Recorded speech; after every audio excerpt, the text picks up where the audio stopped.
وقت میرے پاس کم ہے، میں بات کو آہستہ سے سمیٹوں گا. یہاں جب اللہ تعالیٰ نے کہا نا کہ کچھ لوگ ہوتے ہیں جو جنت کے لیے آپس میں ایک دوسرے سے کمپیٹ کرتے ہیں، تو 4 طریقے بھی بتا اللہ تعالیٰ نے جنت. یہ 4 طریقوں کو آپ نے زندگی میں رکھیے گا. پہلا کہا الذین ینفقون فی السراء والضراء، یہ خرچ کرتے رہتے ہیں اللہ کی راہ میں، چھپا کر بھی اور دکھا کر بھی. دکھا کے کیوں خرچ کرتے ہیں؟ اس لیے کہ دوسروں کو تشویق ملے، کہ نیت اللہ تعالیٰ جانتا ہے. فی السراء والضراء، چاہے تنگ دست ہوں چاہے ان کا ہاتھ کھلا ہو، کچھ نہ کچھ خرچ کرتے رہتے. کل میں نے عرض کیا تھا ہم سے انفاق کا مطالبہ کیا گیا ہے. ایثار تو بہت بڑی منزل. 5 روٹیاں ہوں اس میں سے 1 دے دیجئے تو انفاق ہے، 2 دے دیجئے سخاوت ہے، 3 دے دیجئے جود ہے، 4 دے دیجئے کرم ہے، 5 دے دیں تو ایثار ہے. وَيُطْعِمُونَ الطَّعَامَ عَلَى حُبِّهِ مِسْكِينًا وَيَتِيمًا وَأَسِيرًا. اہل بیت نے انفاق نہیں کرتے، وہ ایثار کرتے ہیں. یہاں پر اللہم صلی علی محمد وعلی محمد. اس لیے ایثار کی منزل بہت بڑی. ایثار اللہ تعالیٰ نے کم ذکر کیا، ایثار کا ذکر کیا ہے ایثار کا قرآن میں، لیکن کم ذکر کیا، اس لیے کہ وہ ہرکس و ناکس کی بات ہی نہیں. ہم سے تقاضا بھی نہیں کرتا، ہم سے انفاق مانگ. انفاق وَمِمَّا رَزَقْنَاهُمْ يُنْفِقُونَ، جو ہم نے دیا ہے نا اس میں سے تھوڑا خرچ کرو. تھوڑا خرچ کرنا انفاق ہے. تو اللہ تعالیٰ نے یہاں پر جنت کے راستے کو بیان کرنے کے لیے ایثار بھی نہیں کہا، انفاق کا. چاہے تنگی میں ہو یا کشادگی میں ہو. فی السراء والضراء، یعنی اس کا مطلب ہے ينفقون کنٹینیوس ٹینس ہے، پریزنٹ کنٹینیوس ٹینس ہے. آپ کی اور میری زندگی میں ہر وقت روٹین میں کہیں نہ کہیں کسی فقیر کی، غریب کی، کسی مومن کی یہ مدد جاری ہی رہنی چاہیے. ينفق 1-2 دفعہ کی بات نہیں، ينفقون. یطعمون کا بھی لفظ وہاں پر ہے نا، یطعمون الطعام، وہ کرتے ہی رہتے ہیں ایسا کام، وہ تو ایثار ہی کرتے رہتے. ہم سے کہا کہ تم انفاق ہی کرتے رہو. پہلی منزل جنت کے راستے پر پہنچنے کے لیے انفاق ہے. سورہ آل عمران کی آیت نمبر 133 سے آپ کنٹینیوشن میں دیکھے گا، یہاں سے آپ کو مل جائے گا. دوسرا راستہ جنت تک پہنچنے کا والکاظمین الغیظ، یہ غصے کو ضبط کر، خالی خرچ کرنے کی بات نہیں ہے، غصے کو ضبط کرنا. اخلاقی بلندی پر ہیں، غصے کو ضبط کرتے ہیں. میں آج ایک حدیث دیکھ رہا تھا، جب اس بارے میں کچھ میں نوٹ کر رہا تھا تو بہار الانوار میرے سامنے کھلی، میں کچھ حدیثیں دیکھ رہا تھا. تو اس میں امام سید الساجدین زین العابدین علی بن حسین علیہ الصلوۃ والسلام کی ایک حدیث دیکھی میں نے. اللہم صلی علی محمد. اس میں امام نے ایک بڑی امید افزا حدیث بیان کی. ڈرانا بھی چاہیے انسان کو، خوشخبری بھی دینی چاہیے. تو بشیر و نذیر دونوں تھے رسول. معاشر الشیعہ، امام صلی اللہ علیہ وسلم نے فرمایا کہ اے ہمارے شیعوں کے گروہ، اما الجنہ فلا تفوتکم. دیکھیں پہلے تو بات یہ ہے کہ شیعہ خالی نام لینے سے ہو جاتا ہے، شیعہ عمل کرنے سے ہوتا ہے، وہ خود آپ کے ذہن میں ہونا چاہیے. اما الجنہ فلا تفوتکم، جنت انشاءاللہ تم سے فوت نہیں ہوگی، جنت ملے گی. پھر فرمایا سریعا کان او بطیئا، جلدی ملے گی یا لیٹ ملے گی. کچھ بہرحال بیوی کے پاس ایک خاتون آئی تھی پوچھنے کے لیے، سلام اللہ علیہا.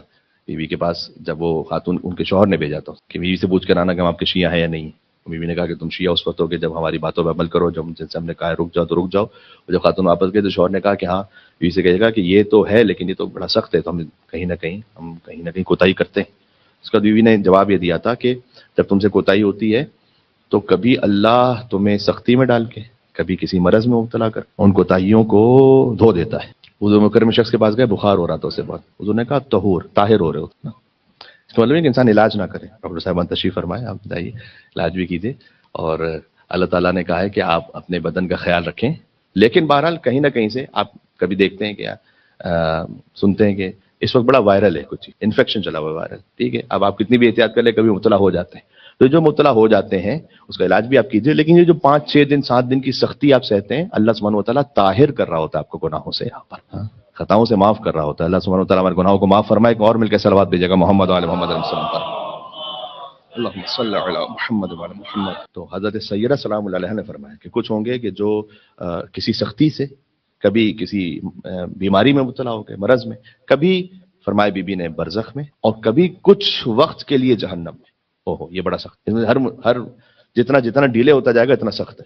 تو بہرحال امام صلی اللہ علیہ وسلم نے فرمایا کہ تم جاؤ گے تو صحیح جنت میں، فلا تفوتکم، فوت نہیں ہوگی تم سے. سریعا کان ام بطیئا، لیکن کچھ جلدی چلے جائیں گے، کچھ لیٹ جائیں گے. لیکن تنافسوا فی الدرجات، میں نے بات شروع کی تھی کمپٹیشن کس میں ہونا چاہیے. امام صلی اللہ علیہ وسلم نے کہا کہ تم جنت کے درجات میں کمپیٹ کرو ایک دوسرے سے مقابلہ. اب کوئی کہے کہ مولانا جنت پہ پہنچ جائیں گے، اب یہ کہ وہاں کمپٹیشن کرنا، جنت ہی پہنچ جائے بس بہت ہے وہاں کے درجے میں. اچھا جہاں کہیں کالونی میں فلیٹس نکل رہے ہوتے ہیں تو پھر کون سا فلیٹ چاہیے ہوتا ہے؟ ہر قسم کا چاہیے ہوتا ہے کہ سب سے اعلیٰ چاہیے ہوتا ہے. پلاٹس نکل رہے ہیں بہت سارے، اس میں کارنر پلاٹ چاہیے 2000 گز کے، 4000 گز کے، اتنے ایکڑ کے. اور کوئی بھی مل جائے، نہ اس میں تو سب سے بیسٹ چاہیے. تو جنت میں کیوں نہیں سب سے بیسٹ چاہیے؟ جنت میں کیوں نہیں امام حسین علیہ السلام کی ہمراہی چاہیے ہوتے سرخان پر، رسول اللہ صلی اللہ علیہ وسلم کی ہمراہی چاہیے وہاں پر. اچھا آپ کمپیٹ کرو. امام نے کہا جنت کے درجوں کے لیے آپ کوشش کرو ایک دوسرے سے. اور پھر 2 طریقے امام نے بتائے کہ یہ 2 طریقوں سے تم، امام کے جو الفاظ ہیں وہ میں پڑھوں آپ کے سامنے. پہلے چلیں یہ پڑھتا ہوں. کہا 2 طریقوں سے کمپیٹ کرو. پہلے ایک مومن کی حاجت روائی کرو، ينفقون فی السراء، حاجت روا. جتنا مومن کا کہیں کوئی مشکل ہے، کچھ لوگ ہوتے ہیں کہ اس بات میں ہی لگے رہتے، کہیں کسی مومن کے لوگوں کو یار اس کی مشکل کو حل کرو، کوئی پرابلم کو سالو کرو۔ دوسرا فرمایا فقیروں سے مواسات کرو، یعنی ایک تو حاجت روائی کرو، دوسرا یہ کہ اگر کر سکو حاجت روائی تو ساتھ میں اچھی طرح سے سلوک بھی رکھو، نہ بھی کر سکو حاجت روائی کم از کم بات اچھی طرح سے سلوک اچھا کرو۔ اس کے بعد امام نے کہا کہ کبھی کبھی فقیر مومن سے کہا ہوا ایک خیر کا کلمہ جو تمہاری زبان سے جاری ہو تمہیں 1,00,000 سال کے لیے جنت سے قریب کر دیتا ہے۔ امام زین العابدین علیہ السلام پر ایک مل کے صلوات بھیجے گا محمد علیہ محمد۔ یہ والکاظمین الغیظ، خالی خرچ نہیں کرنا، غصے کو بھی ضبط۔ آپ کے سامنے مجلسوں میں اور جمعہ خطبوں میں پیش کر چکا ہوں کہ کبھی آپ کے گھر پہ کہیں کوئی ایسا تنازع ہو گیا ہے، فرض کیجئے کبھی کمیونٹی میں، کبھی گھر میں، کبھی کسی اور معاملے میں، اور آپ نے صبر کر لیا اللہ تعالیٰ کی خاطر، نہیں کہا تاکہ جھگڑا نہیں بڑھے آگے، یہ آپ کا ایک صبر کر جانا ہو سکتا ہے آپ کی زندگی کی ساری مستحب نمازوں کے ثواب سے۔ اللہ تعالیٰ صلی اللہ محمد و محمد، اللہ تعالیٰ کو خالی مسلح پر نہیں مومن چاہیے، اللہ تعالیٰ کو خالی مسلح پہ مومن نہیں چاہیے، اللہ تعالیٰ کو آپ کی زندگی میں مومن چاہیے، ایمان چاہیے، آپ کی فیملی لائف میں، آپ کی سوشل لائف۔ سبحان اللہ، بات کو سمیٹ رہا ہوں۔ تو جنت کے لیے ایک دوسرے سے مقابلہ کریں، کیسے ملے گی؟ فرمایا ایک تو یہ کہ جو خرچ کرتے ہیں سختی میں ہو، چاہے تنگی میں ہو یا کشادگی میں ہو، دوسرا ہے غصے کو ضبط کرتے، والعافین عن الناس، لوگوں کو معاف بھی کرتے، معاف کریں، موو آن، یہ جذبہ رکھیں تو معاف آپ کریں گے انشاءاللہ، اللہ تعالیٰ آپ کو معاف کرے گا، آگے بڑھیں۔ والعافین عن الناس، ایک مرتبہ ہوتا ہے کہ کبھی کبھی کوئی ایکسیپشنز ہوتے ہیں، ہر بار معاملے میں ایکسیپشن، غیبت کرنا بھی کبھی جائز ہو جاتا ہے، میں کہہ رہا ہوں معاف کرنا ایک روٹین ہونا چاہیے، کبھی کبھار کوئی ایسا ایکسیپشن ہوتا ہے کہ آپ جانتے ہیں کہ یہ معافی بھی کسی اور اپنے شر کو آگے بڑھانے کے لیے لے رہا ہے، وہ الگ بات ہے، اس کو آپ چھوڑ دیں پھر دیکھیں، لیکن ویسے ہم معاف کریں آگے۔ اللہ یحب المحسنین، اور احسان کریں، اللہ احسان کرنے والوں کو دوست رکھتا ہے۔ یہ 4 طریقے اللہ سبحانہ وتعالیٰ نے بتائے جنت کو حاصل کرنے کے لیے۔ بات کو آج اس طرح سے سمیٹ لیتا ہوں کہ ہم نے بات یہاں سے شروع کی نہج البلاغہ کے حکمت نمبر 150 سے۔ مولانا نے کہا کہاں کمپیٹ کرنا چاہیے تمہیں؟ ان چیزوں میں کہ جو باقی رہنے والی ہیں اس میں ایک دوسرے سے کمپیٹ کرو، جو فنا ہو جانے والی ہیں اس میں ایک دوسرے سے مقابلہ کرنے کی ضرورت نہیں ہے۔ اللہ تعالیٰ حلال سے دے، آپ کوشش کریں، ملے تو ملے، بہت اچھی بات ہے۔ کچھ سمپل چیزیں جن کو اپنی زندگی میں رکھیں، شارٹ ہیں لیکن اس کا ثواب بہت زیادہ ہے اور اجر زیادہ ہے۔ رات کو وضو کر کے سوئیں، ساری رات کی عبادت کا ثواب۔ جب بھی فرادہ نماز پڑھیں تب بھی اذان اقامت دیں خود سے، اللہ تعالیٰ 2 ملائکہ کی صفوں کو کھڑا کر دے گا آپ کے بیچ، جو آپ کے ساتھ گویا جماعت پڑھ رہے ہیں۔ اب صف بھی ہوتی ہے نا، یہاں پہ جو صف ہے مثال کے طور پر 15 لوگ ہیں ایک صف میں، امام رضا علیہ السلام کے حرم میں جو صف ہے اس میں 500 لوگ ہیں ایک صف میں، کون سی صف ہوگی ملائکہ کی؟